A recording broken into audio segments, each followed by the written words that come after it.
ቅዱስ ዮሐንስ አፈወርቅ ሲናገር ውሃ ወደ ላይ የሚወጣ ስትገፋው ነው ይላል። አይታችሁታል? ለምሳሌ በድንጋይ ብንመታው ባህሩ ምንድን ነው የሚያደርገው? ወደ ታች ነው የሚሄድ፣ ወደ ላይ በጣም ይዘላል ውሃው።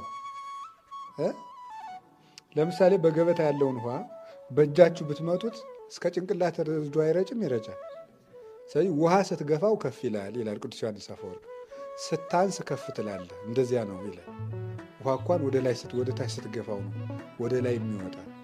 በገፋው መጠን ወደ ላይ ይወጣል። ስለዚህ በተናቅክ መጠን ከፍ ትላለህ። ትህትና የማደግ መነሻው ነው።